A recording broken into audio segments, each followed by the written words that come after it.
CapeCast. Welcome to the home kitchen of Rein Ciarfella in Waquoit, where a love story is playing out between a man and rye bread. It turns out more than 30 years ago, Rein fell in love with a loaf of bread in England, and it changed his life. The first year that I was in England, I lived in a town called Guildford in the county of Surrey. It's about a 40-minute train ride south of London.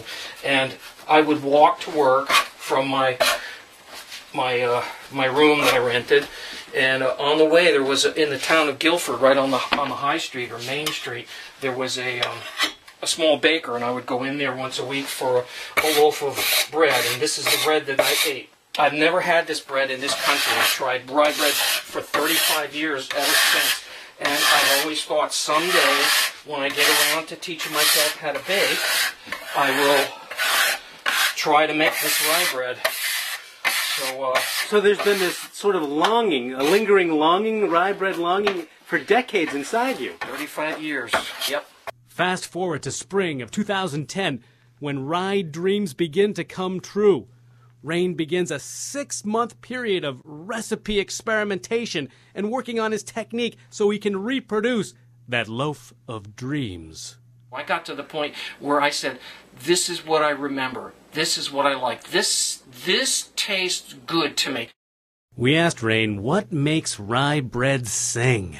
To me, texture is everything. I actually place texture above flavor. That's how I judge rye bread. Is the texture good? Does it have a really tough crust? And my judge of pizza and bread is I like something that's so tough that you have to grab, if you have an end, a heel, you have to grab it with 2 hands, bite down hard, and pull hard to get it to separate. That to me is the rind or the crust of a pizza and bread.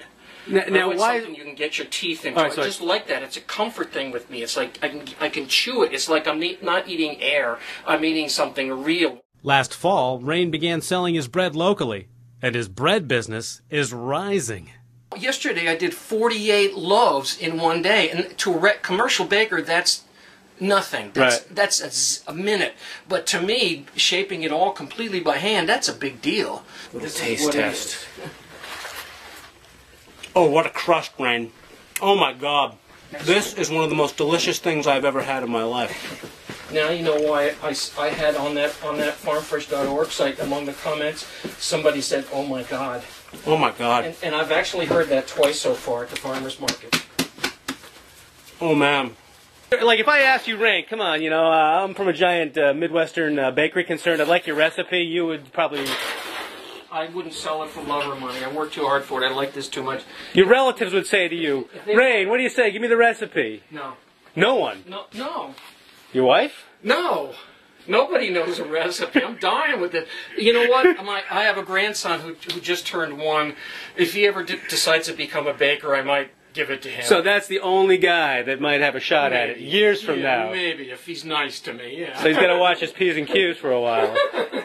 Rein sells his rye at Cotuit Fresh Market in Cotuit and Amber Waves Natural Foods in Falmouth and at area farmers markets in season. A loaf costs $8, a half loaf $5, and a baby loaf $3.50. CapeCast.